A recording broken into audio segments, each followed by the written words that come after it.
So I'm really excited to talk with all of you guys. You are the originators, the innovators of hip hop. I can't believe it's been 50 years. There's all sorts of celebrations happening all year. And one of them is the 50th anniversary of Hip Hop Mixtape Live, which is a big event happening in Atlantic, New Jersey at Jim Whalen Boardwalk Hall on June 17th. They're all going to be performing there. So I thought it'd be great to do this roundtable of some of the big. I mean, obviously, you'd have to be there. You're the, like I said, the innovator. So 50 years later, hip hop is the biggest genre in the world.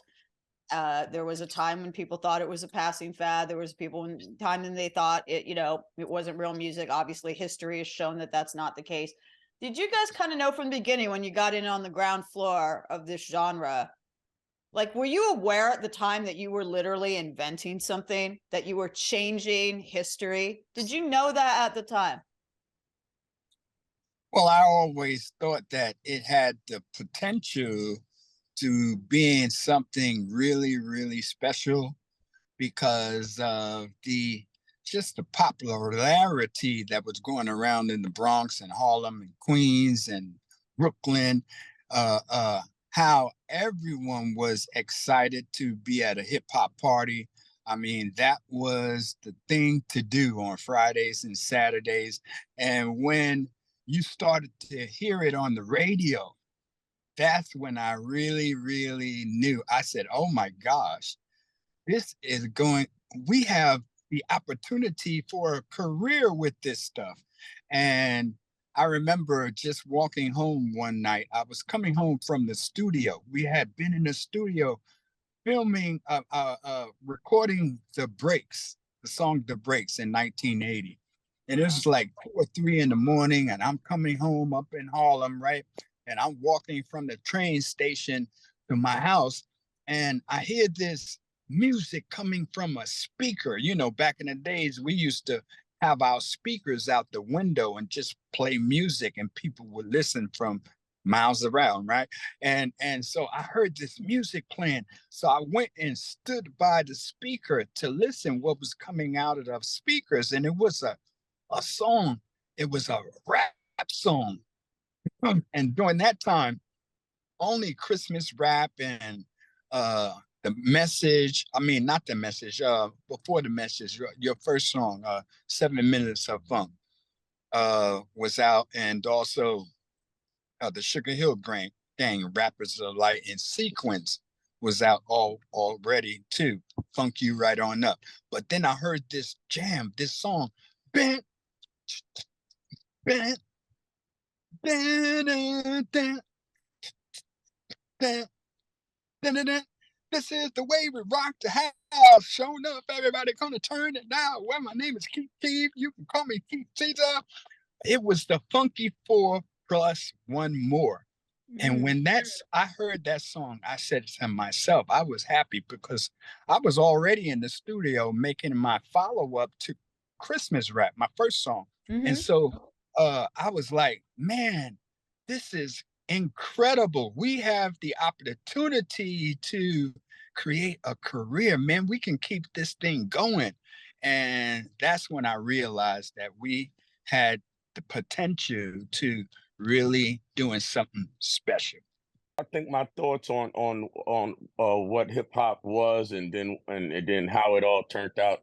When we did it, it was like you had to be able to do it, and that's why I didn't take off exactly like right when we was doing it. When it got to the point where you don't necessarily have to be able to rap, that actually it increased its popularity because it's not like you got to be a impresario. It's not like you got to be you know, it's not like you got to be able to rap the rap. I mean, if you listen to a lot of what's going on, and it could Mm. be good or bad or indifferent, it's not like you got this class of rapper is not the best class of rapper. It's just, but that actually add to the popularity of what's going on, and it's actually is a blessing. I mean, for everybody involved. You know what I mean? Even for our end, I mean, it's not hard to prove yourself to these guys. Like it Mm, was harder, with Rakim and everybody like that, or even it's harder with like some of the rappers, the Big Daddy Kanes, the rappers of that ilk. It's harder to prove yourself to them. It's not hard to prove yourself to these guys now. I mean, right now, I mean, like somebody did put out a Melly Mel record or a Curtis Blow record and put the same oomph behind it that they would have right now. You'd basically get the same results. But even without the record, all I gotta do is take my shirt off and they'd be like, wow, look at Mel. You yeah. see what I'm saying? So it's not really hard, and that's Mm, actually the blessing to whereas everything that rap has turned out to be. No matter what time that you did it in the spectrum, you're still in the game because you know uh it all evens itself out. You know, weren't you one of the first people to call yourself an MC? Maybe the yeah, first. the first, yeah. I mean, there was Okay. only one guy that wasn't a DJ that rapped. That was Coke La Rock, but he never really called himself an MC. We was the ones that coined the phrases of a lot of stuff, hip hop, my brother Yeah. with the yes, yes, y'all, me with being the first MC. We did, all the original routines, which I would say to this day, no five people ever even tried to do what we was doing to this day. So me being, pioneering a lot of things and being considered an icon in the genre. I mean, it's I think it's a feather in my cap, but like I said, and Yeah. at 61 years age, my birthday is next week. I still Happy think we got birthday. a long way to go. What I think is going on in hip hop. The younger people and then the generations that come after us, they get popularity mixed up with relevance. Because Mm, that's the main thing. Like even like let's just say when Melly Mel expresses his opinion, and then they say, "Oh yeah, well he's just saying that because he's trying to stay relevant." But I'm always going to be relevant. I, A young lady made the message right now, and she has the biggest record of her career off of our song. And I'm making money while she's making money. I'm making money, so I'm never gonna be irrelevant. But the younger generation they mix relevancy with popularity. So I'm not popular because we're not the face of the genre. You see what I'm saying? But if you put the money in, or if you make the investment in classic hip hop, I know I might not never be the face of the genre again. You have to make the investment in classic hip hop because right now you have a genre where nobody is going to be relevant enough to take the lead. Like anybody could say anything about hip hop, and if the masses don't agree with you, which is always going to be somebody to disagree with you, they'll tell you that you're irrelevant. So now who's going to be the one, the big homie, the genre to set the mark on what's popular or what's not popular, or what's truly relevant and what's irrelevant? You see what I'm saying? How could a Melly Mel or Curtis Blow be irrelevant in the genre that number one, you helped create the genre. Number two, you still could do it. Nobody could do their songs any better than we could do our songs. And if you ask me, our songs are easily just as good or even better. I'd love to speak a little bit to both of you about a couple of, two songs each of like your signature songs. I definitely wanted to talk about Christmas rapping with you, Curtis. A lot of people know a song by a similar title by the Waitresses, but Christmas Rapping with an R came first. And it was probably, I mean, is it safe to say not only was it one of the first rap hits, but it was definitely the first holiday rap song, hip hop song, before Christmas in Hollis by Run DMC or whatever. There was Christmas rapping. Can you tell me what yeah, like what made you want to do this holiday classic? Well, that was just a blessing, a gift from, I would say, God, because, Christmas is the birth of Jesus Christ. And little did I know back there in 1979, I would be making a record that would last forever. And a lot of people, I heard Chuck D just say last year that that song, Christmas Rap, is the most relevant song in the history of hip hop because it Wow. plays every year, like Nat King Cole.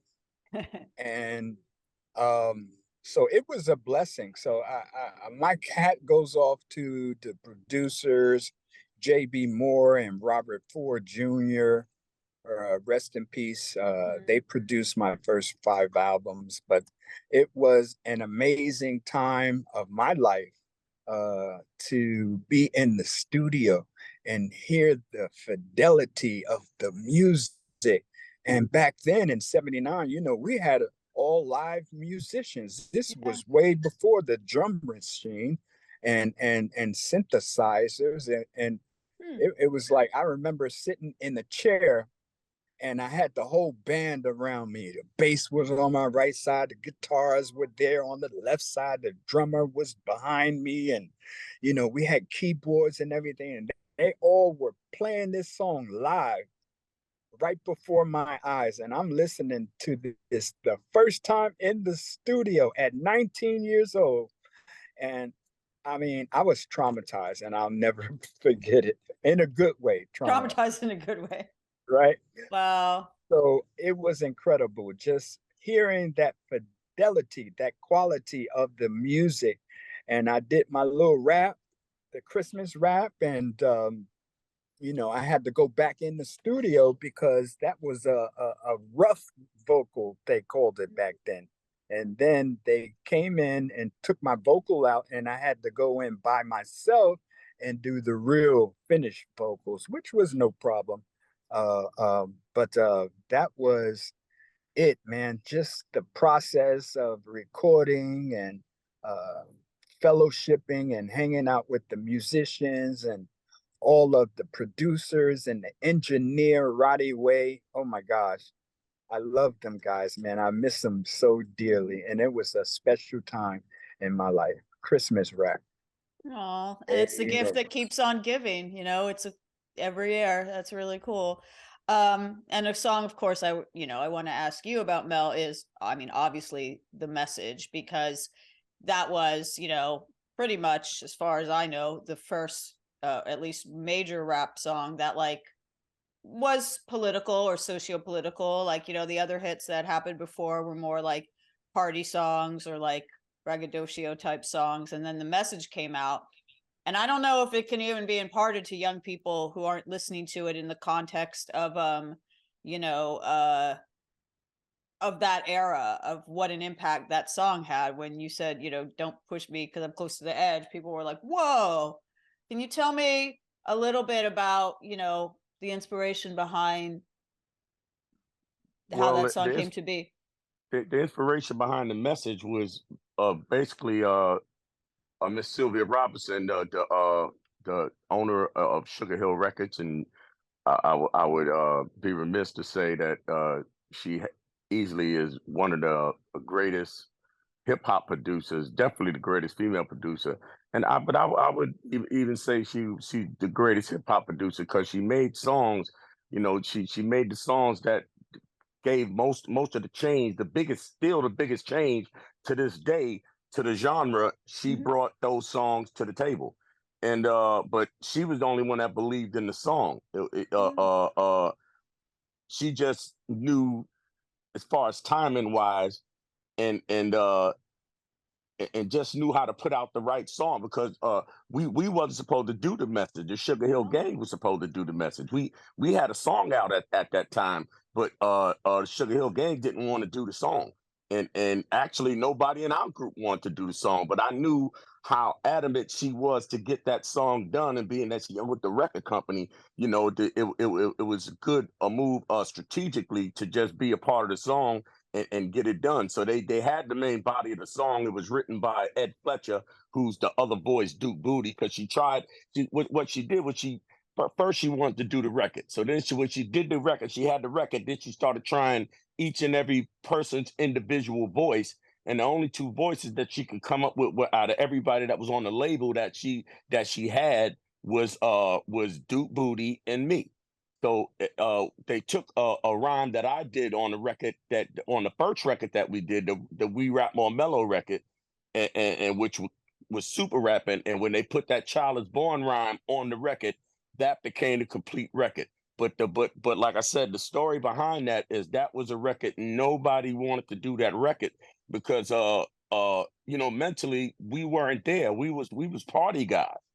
So, broken glass everywhere, people pissing on the stage, just don't care. Nobody was ready for that. But she knew that people were ready for it. And not only people that listen to hip hop, but people outside of hip hop. So the message is like one of the records when it first came out, even if you didn't like hip hop, you liked that record. And if not for that record, we'd be, a regular group. And the message is like it is a hip hop record, but it's more of a pop record than a hip hop record. So that with us doing that record, it took the group to a whole nother level. But then, like I said, it changed the genre because I think hip hop was ready. It was ready for a change because it was so much of a different record, and then all the critics that overly criticized what rap was and what hip hop was. They was the one that made that record the record that it turned out to be, because they was like, now see, this is what hip hop should be or could be. And that's when it went on to be that. You had the Public Enemies, you had the Poor Righteous Teachers, you had your X-Clans, you even up to right now, to the rappers, the few rappers of the day that's still socially conscious, their father is the message. That was the king of the genre, and it made me at that time the king of conscious rap. So I went on to make the Beat Street and the Message 2 and White Lines. It had it was a totally different took a totally different lane for the genre, which is I'm thankful that I was one of the guys chosen to be on the Message, and it's a blessing because with a song like that, musically, you that's like music immortality, and I'm one of the guys that made it. I'm trying to imagine what the Sugar Hill Gang, if they had done it instead, if it would have been different, if it would have sounded different, if it would have had a different history, if it would have had the same impact or a different impact. I think it would have impacted the same. I think it would have been the same because a good song is a good song, and just like I said, we did it. We had a hit with it. Ice Cube did it. He had a hit with it. Puffy and them did it. They had a hit with it. And the young lady just did it, and she had a hit with it. A hit song is a hit song. See, what it is with now, people don't look at music as true music. They look at it as content. So that's why the music it loses some of its value, because they're not looking at a song like is a real hit song. Those songs are real hit songs. And when you have that, anybody, and just like with most of the rap hits, you could go on stage, I could do anybody's song as long as I'm doing the hits, and people, they really won't care. They won't be mad. Oh yeah, well, I did a Biggie song, but Biggie wasn't there. They'll be like, yeah, man, he rocked, But that's the beauty of hip hop, and that's the beauty of hits. They're interchangeable. Anybody could anybody could do anybody's hit song, especially in hip hop. Well, since we're talking about political songs, and I've got you both on at the same time, which is so iconic. Again, I want to thank you so much for doing this with me. You were both on the I Don't Want to Play Sun City song, Artists Against Apartheid, that Steven Van Zandt put together. I've interviewed him about that. Weren't you both on that? And it was kind of like one of those first charity records from that era of like Band Aid and Live Aid that had hip hop artists on it, which was groundbreaking in and of itself. Do you have memories of being on board with that project? Oh yeah, I mean, it was the first "We Are the World" song where you had many artists coming together to express their opinions about an injustice. that was going on. And we're talking about apartheid and Africa and Mandela and the whole 9 yards. Hmm. And it was just a blessing to be a part of the record. I remember hanging out with Ray Barretto. And so I met his musicians in the band, and we actually met his percussionist, Jamie Delgado, and he played percussion in my band as well. So we stole his percussionist from that song. But it was great just to be a part. Of course, the boss was there, and Steven Van Zandt, and yeah, it was very inspiring, inspirational song that we all took part in. It was great. Yes, video was incredible too. Oh, yeah, I think it was a good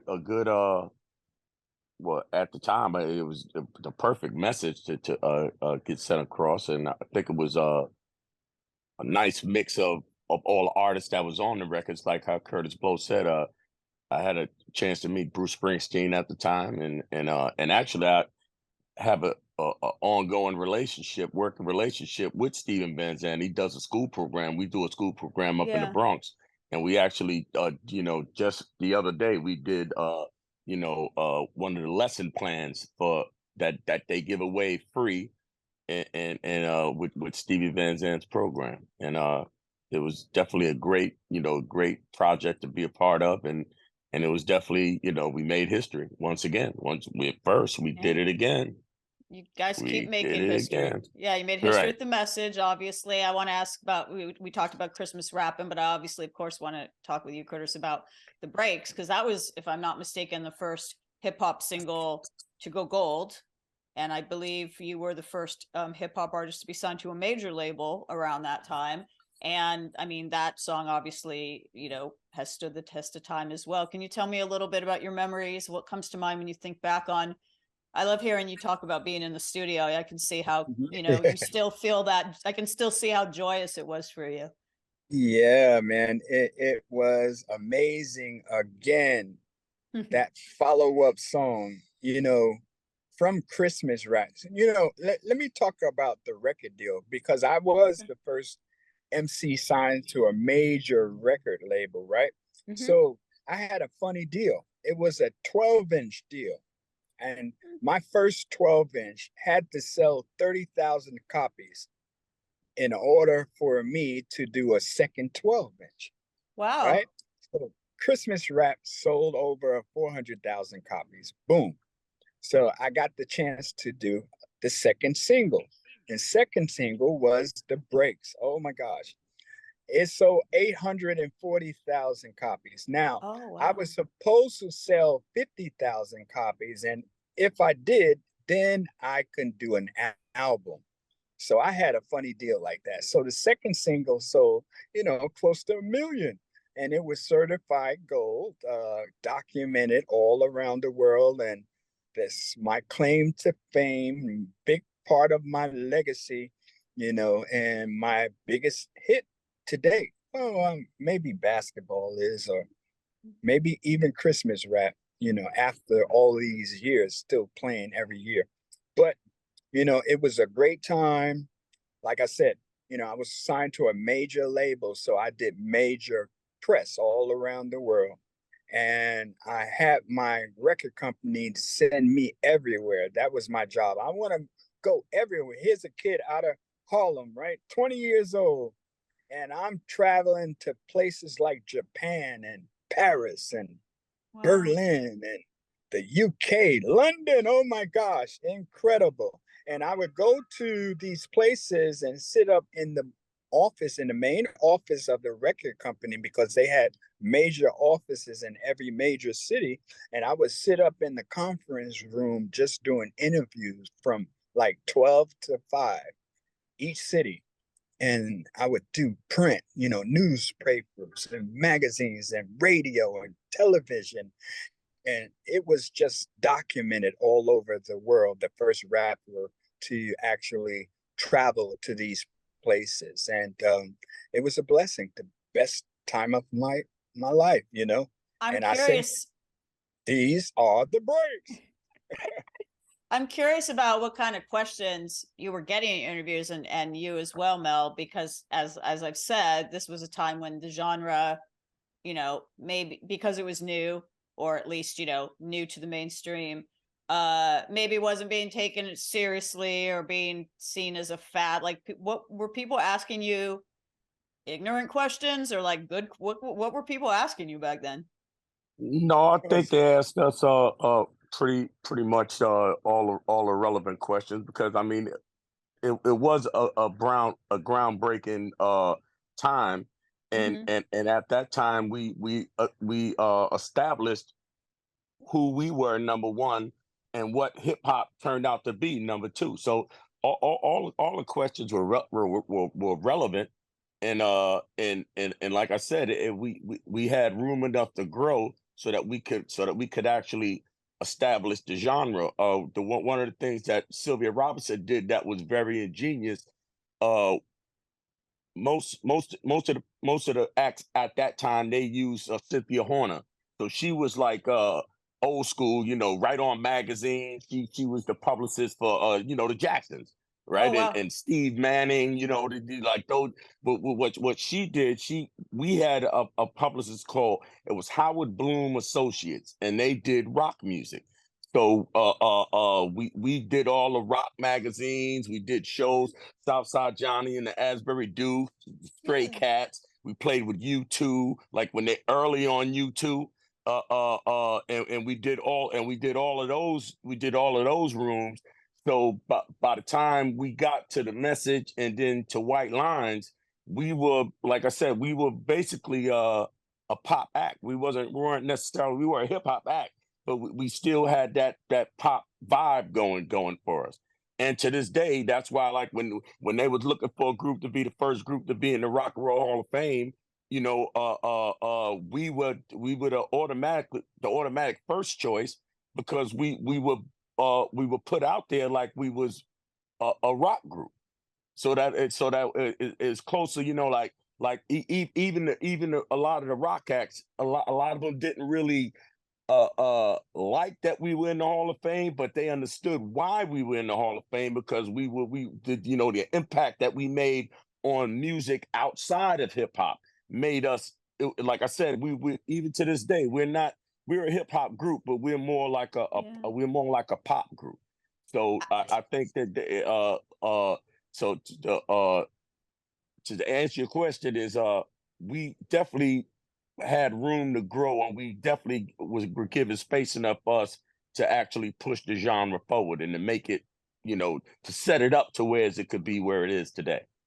well, I remember a lot of those questions that they used to ask me in the interviews, and it was like, "What is this thing, hip hop?" Right? And I used to tell them, of course, it's a culture, it's a way of life for a society of young people who love and cherish the elements of the culture: rapping, scratching, breaking, and graffiti. And I used to name the pioneers, from Kool Herc to Africa Bambaataa to Grandmaster Flash to DJ Hollywood, Eddie Cheever, and Lovebug Starsky, right? And but I remember they used to always ask me this question, like, "Where's your band?" Yeah, I could see that. I could see Right? that. Because I was on stage with just two turntables and a microphone, and I was straight. And by the time the show had ended, everyone was like, "Well, I don't think we need a band. We're good with this." That was our Actually, job, you know, to rock the house in our live shows. I just found out I'm ready that whenever you go. Kool Herc, and everyone knows him. They call him the founding father of hip hop, and he is going to be inducted into the Rock and Roll Hall of Fame. Could you imagine absolutely. that? A DJ.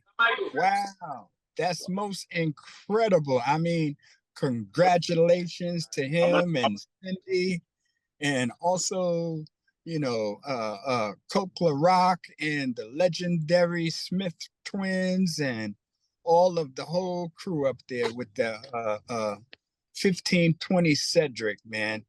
That's the birthplace of hip hop, and we love it. And I mean, I just want to say I can't wait for the Sugar Hill Gang to get in the Rock and Roll Hall of Fame.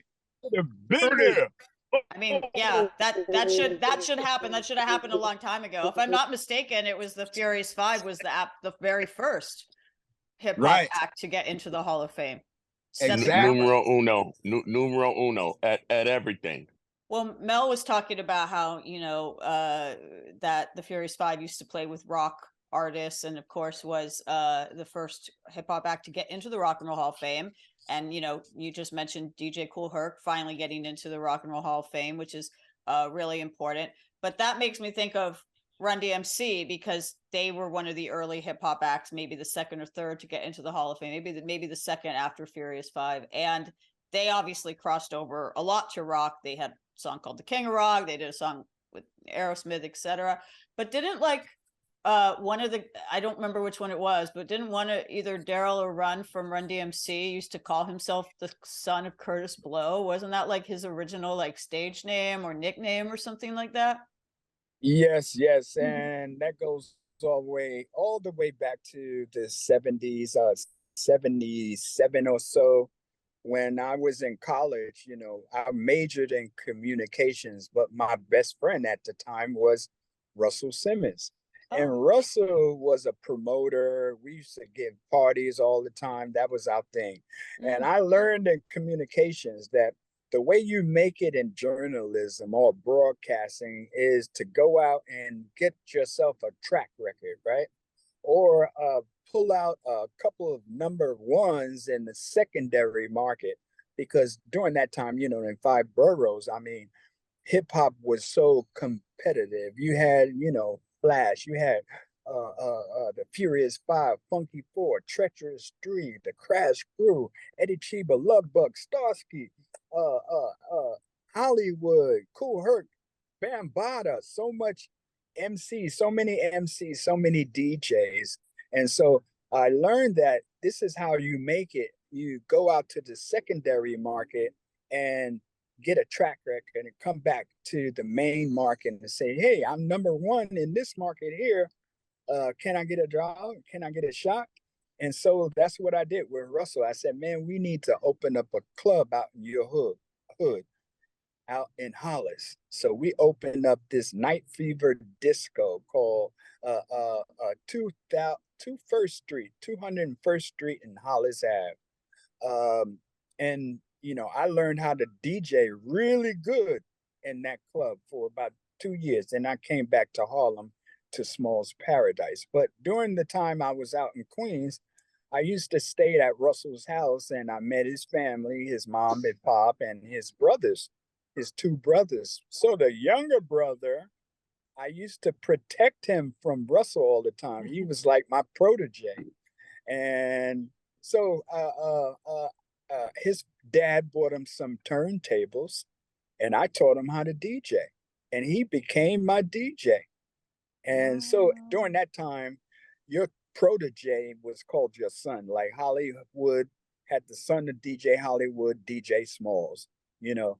Band had the son of Bambaataa, Africa Islam. And so I wanted to have, my protege became my disco son. He plays music and have big fun. He goes by the name of DJ Run. And that's how it came about. Wow. It's so amazing how everything is so connected. And also, since we're talking about the Rock and Roll Hall of Fame, Melly Mel, I would love to get your thoughts on, finally, after 7 nominations, Chaka Khan, who you quite memorably have collaborated with, is getting in. I would love to see you on stage with her at the Hall of Fame ceremony. Just putting that out there. That would be a nice one. I mean, and congratulations, Chaka Khan, to a well-deserved, spot on the Rock and Roll Hall of Fame. And there's a lot of different groups, but Congratulations to Shaka Khan. Definitely well deserved. You know, being a icon and you know one of the great voices of R&B.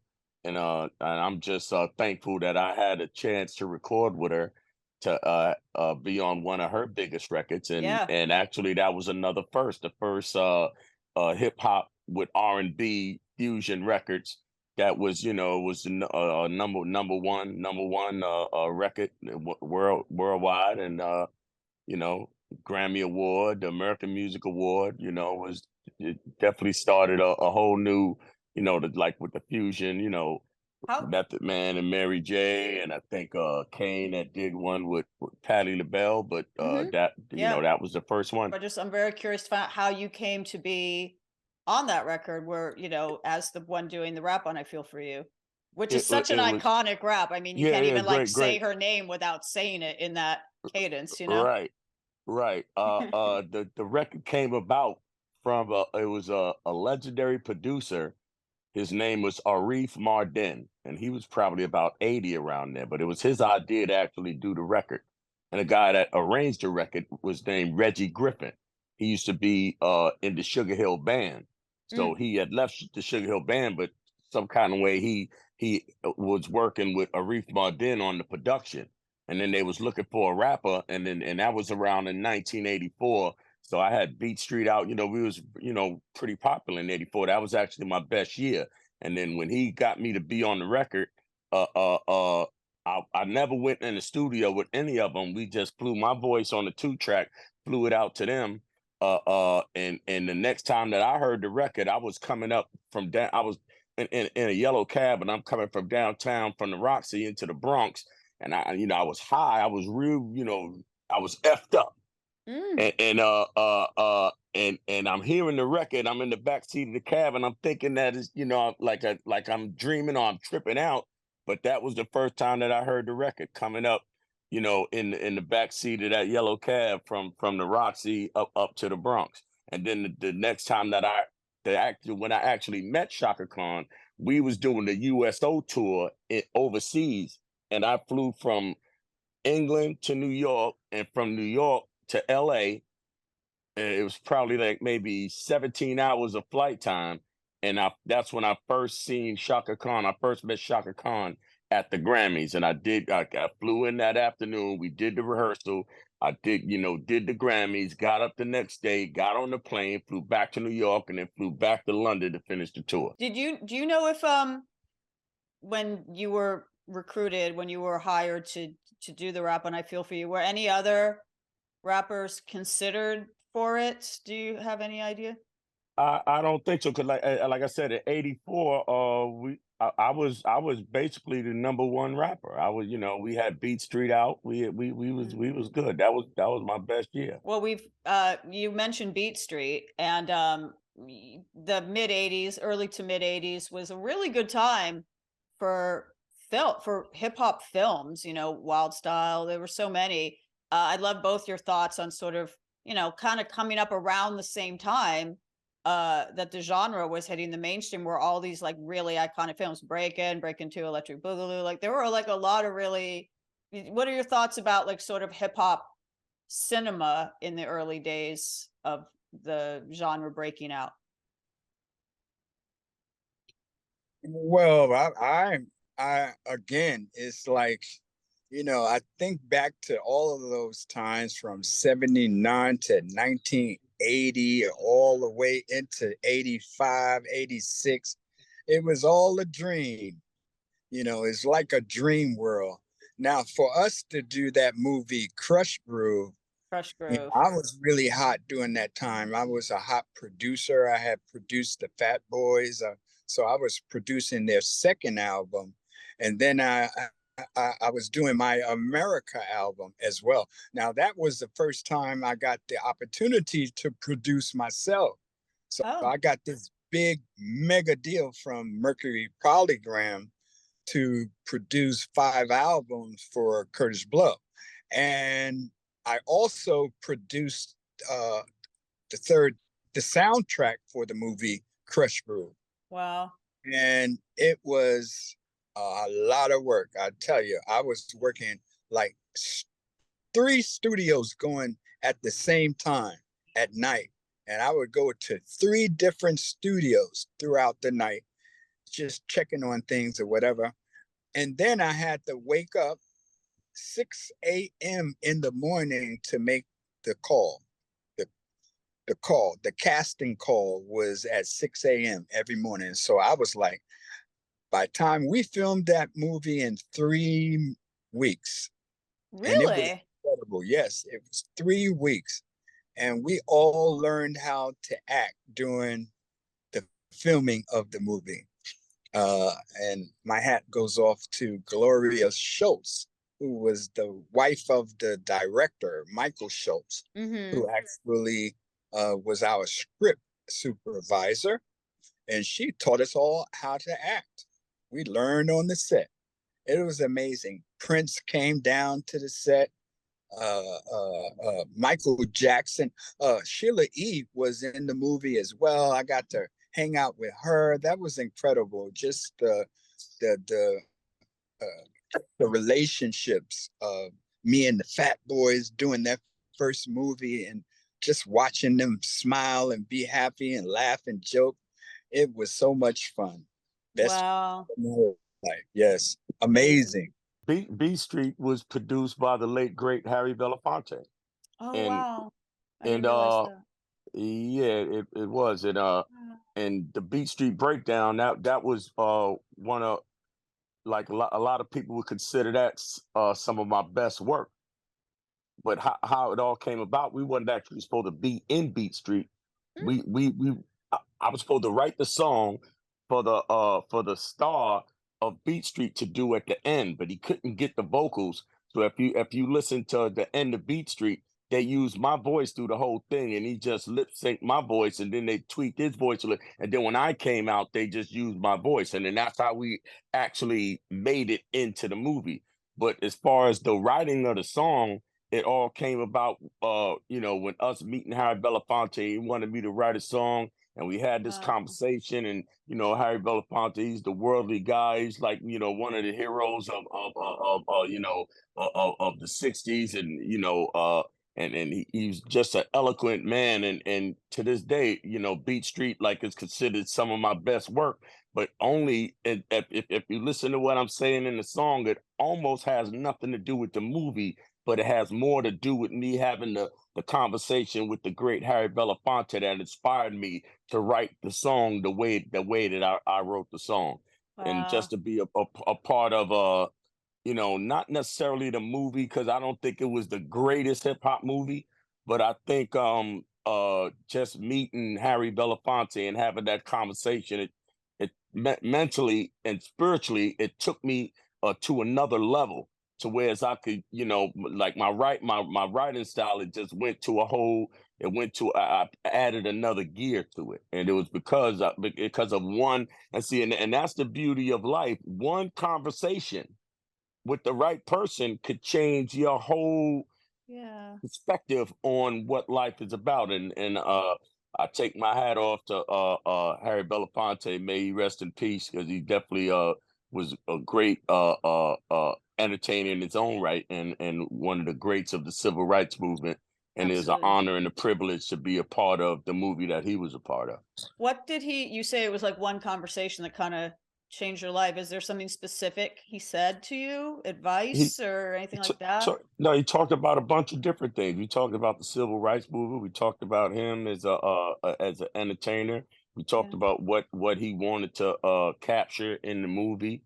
But like I said, and not nothing specific, but just being in front of Harry Bella and just listening to him convey his thoughts on what he wanted the movie to be about.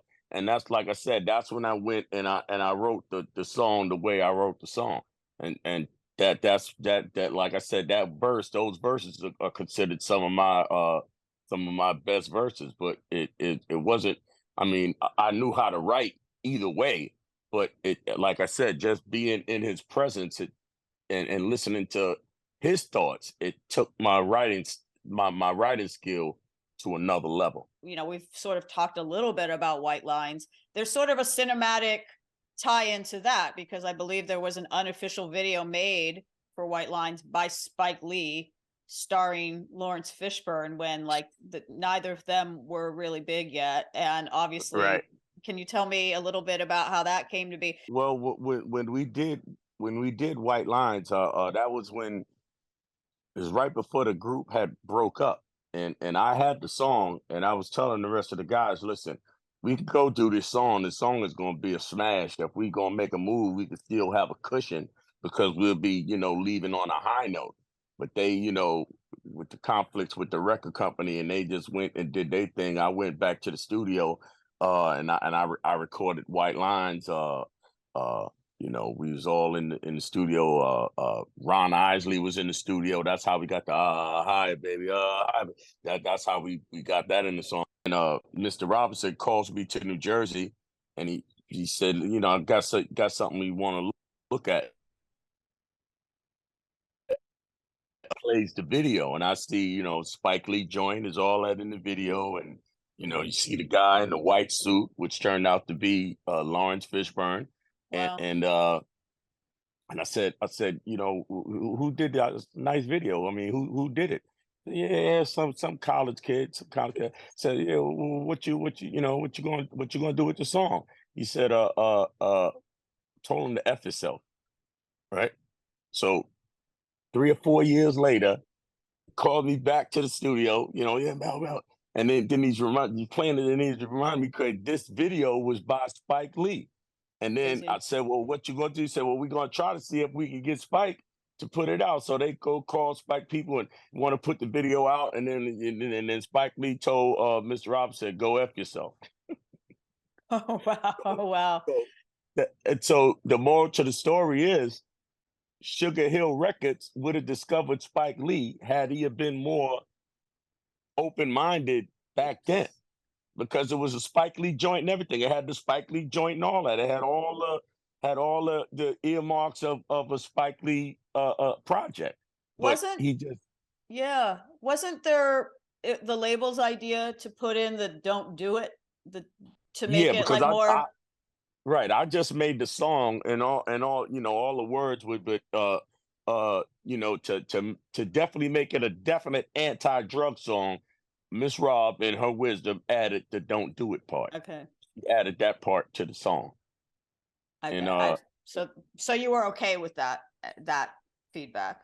yeah, because see, I mean, back then we was all partying, so I just made the song, from just a pure party experience. But I, had all the pros and cons, but it basically it was a party song, and but and actually that could have been one of our bigger songs in the US, but being that, it was a drug related song, and a lot of radio stations didn't play it. It just so happened to Mm, be way bigger overseas. Like it was huge because they censorship, it was different. So they didn't censor uh, the song as much. We got way more airplay. It was like our biggest song in the UK. That's big. That was bigger than The Message. And it was so really? big that the next song that we put out, a song called Step Off, it was just a regular rap song, did totally nothing in America. We went on top of the pops, not even for White Lines, but for the song Step Off. That was a Amazing. huge song out there because we were, I mean, in parts of Europe and definitely in the UK, super huge group over there. We're probably to this day, we're probably one of the biggest hip hop groups in the UK because of White Lines. It was huge, a huge song, huge pop song over there. Yeah, a lot of stations didn't play it, but a crazy story was, I think it was in Bad Boys 2, and when we had did the song, Duran Duran had did the Yeah. song over, right? Mhm. And they wanted it. I believe it was in Bad Boys 2 because it was about some super cocaine. That was and one of the stations in LA played the remake with Duran Duran on a Make It or Break It, and our fans trashed the song. And I think it would have been a huge song, especially being in the movie. But they trashed it, and then the producer got scared and didn't put the song in the movie. Oh, that's too bad. Duran Duran still play that on tour. It's always Yeah, on yeah, their it was a set good. It list. was. I thought it was a great song. They, and I had a good time working with Duran Duran and them. They was, good. you know, just good guys, and one of the keyboard players, the Nick Rhodes, Mhm. the most knowledgeable, him and the guitar player, the most knowledgeable guys about music. They would sit down and for hours would go back and forth with different records, the year that it came out, the title, the album. I mean, he's like an encyclopedia with music. That's why in that one album they did White Lines, and I think they did 911 with Yeah. Flavor Flav when they Mhm. did that album. But it was all cover songs. But they musically they would, I mean, especially Nick Rose, he was like an encyclopedia, a walking encyclopedia about music. And this all makes sense because Duran Duran have always cited one of their biggest influences as being Chic and Nile Rodgers, and they've done a lot of work with Nile Rodgers. He's produced them and stuff, so it completely makes sense that they would like this era of hip hop and want to pay homage to it. It's all connected at the end of the day. We've talked about so many different artists, and you guys have been so generous with your time, and I can't even really put into words what I don't even know how this is my life that I got to talk to both of you for an hour about the history of hip hop and get all your knowledge and your encyclopedic knowledge. So you're doing this big 50th anniversary of Hip Hop Mixtape Live in New Jersey on June 17th. It's going to be a very epic lineup of rappers and hip hop luminaries from the 70s to the 90s and beyond. Can you tell me a little bit about what to expect from that and all, just, you know? Well, again, it's all about unity, peace, unity, love, and just having fun. And that's our motto. So when we get to be in Atlantic City come this June 17th, this is what you are going to see and witness: the unification of the old and new school of hip hop. Man, and that's what it's all about. You'll see 3, 4 generations come out.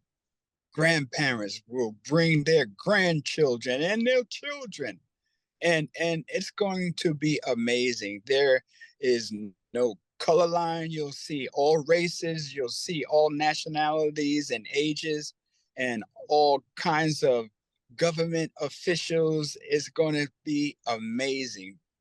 Republicans and Democrats will be in the house together, throwing your hands in the air and waving like it just don't care. And if you got on clean underwear, somebody say, "Oh yeah." Oh yeah. Oh my Oh God, this is yeah. hilarious. I guess that's the last question I'll ask about this is the whole reason this event is happening, the whole reason this interview was arranged was for the 50th anniversary of hip hop. And now you're celebrating on stage with a lot of your peers at this amazing event. Like, did you ever imagine this would be your life that, not 50, 40 years into No, your own careers, this would well, be happening? I always knew that we would be successful. Like I said, I just and I said that at the beginning. I just didn't think that it would be something that everybody else could do. But Mhm. but and being that it is, I'm fine with it because I'm still competitive. I'm one of the most competitive guys. I'm going to come in. We going to come in Atlantic City. The gun show is going to be in full effect, and hey, it's going to be a spectacle. It's going to be, you know what I mean. It's going to be something to see. We gonna give the crowd what they looking for. When you ask for 50 years of hip hop, and when we show up, that's what you're going to get. 50 years of hip hop. But them Awesome. first five. The first five is gonna be a mother though. You know what I'm saying? So get your popcorn Awesome. Hard to ready. beat. The gut show is gonna be in full effect, baby. Click, click, bang.